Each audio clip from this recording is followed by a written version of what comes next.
The Taboo of Mental Illness by Kelly Prusak and Shelby Trundle. To a random person, all of these kids might look normal, but who are you behind closed doors?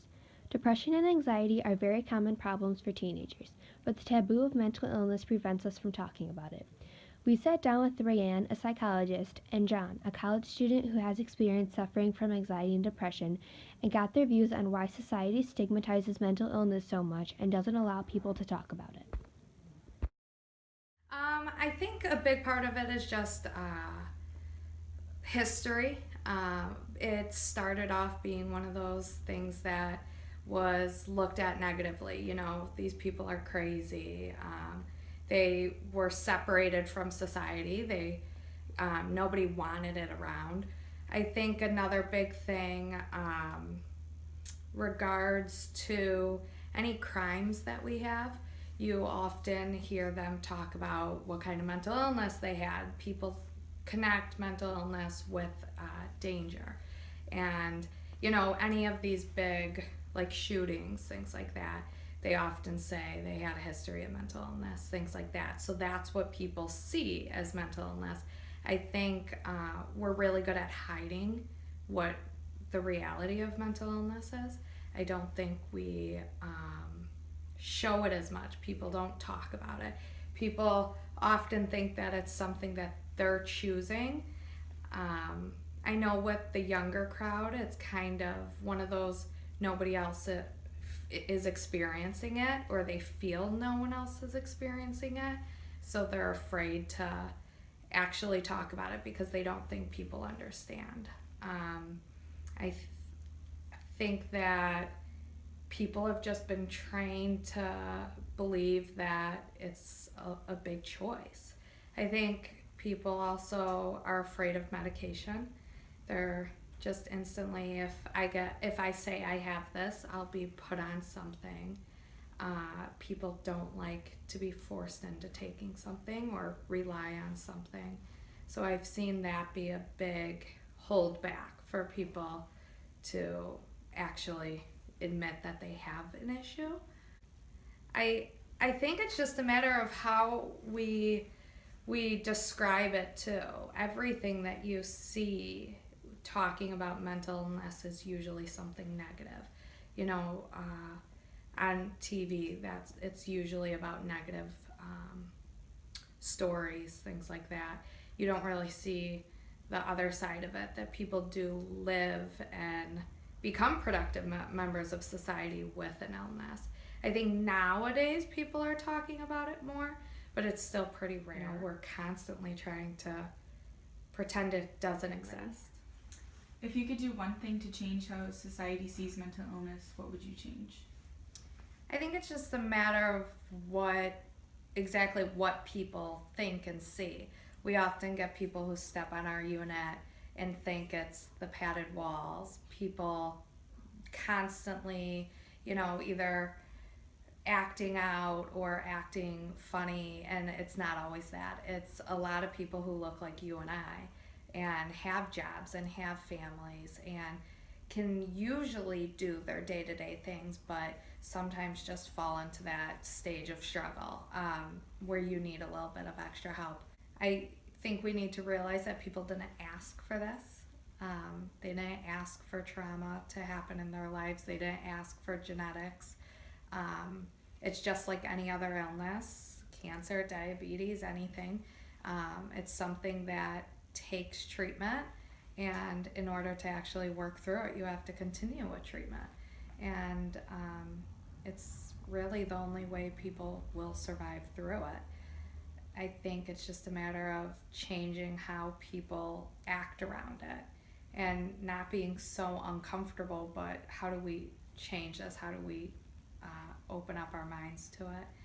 I think it's tough for people to understand you.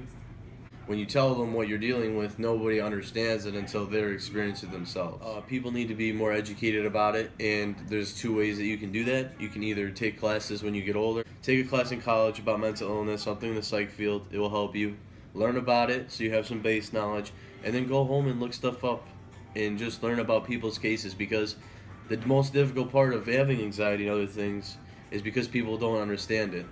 if they were able to understand it, then they'd be able to help you more, and it would be it would require better results for both parties. We decided to ask John how these problems affect him on a daily basis in order to educate ourselves on this issue and get rid of the stigma. On a daily basis, anxiety and depression are very impactful. I would say that they almost become first in what you have to deal with. Because I'm a college student, I'm a senior at Lewis University right now, and I have a large workload. I also work 24 to 30 hours a week.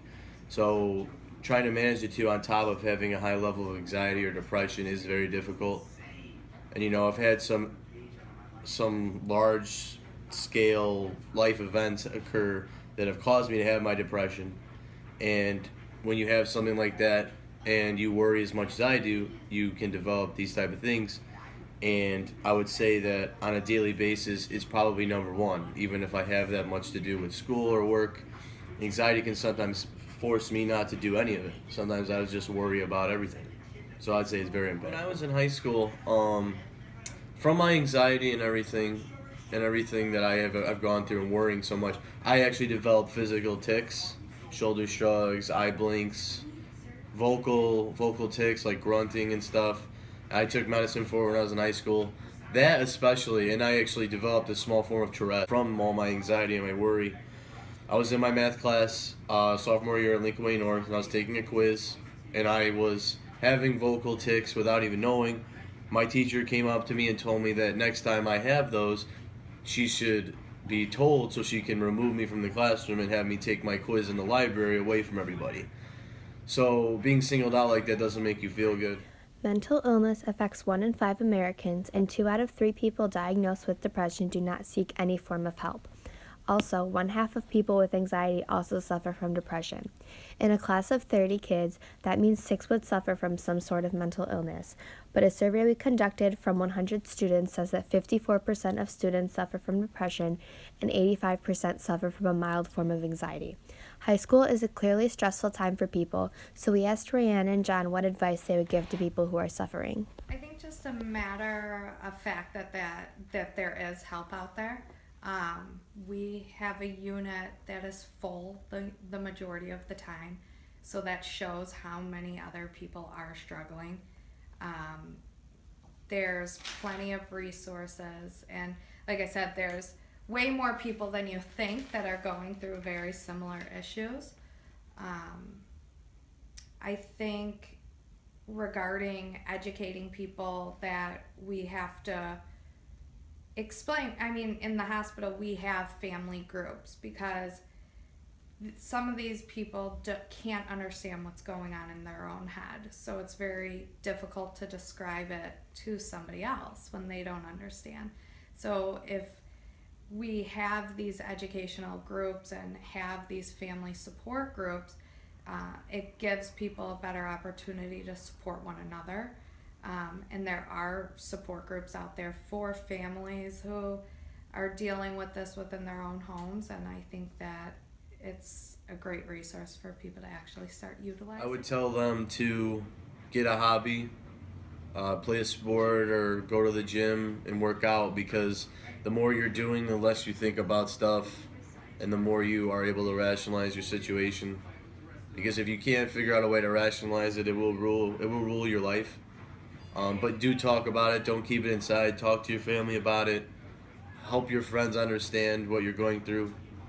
And understand that they can't understand, because what you're going through isn't really easy to express or for them to understand if they haven't done it themselves. From the data conducted during the survey and the information from the interviews, it is safe to say that this is a serious problem, and the taboo of it is not helping. A huge number of our population is suffering, and they feel embarrassed and alone. We need to stand together as a country and really educate ourselves on the seriousness of mental illness and help remove the taboo of it.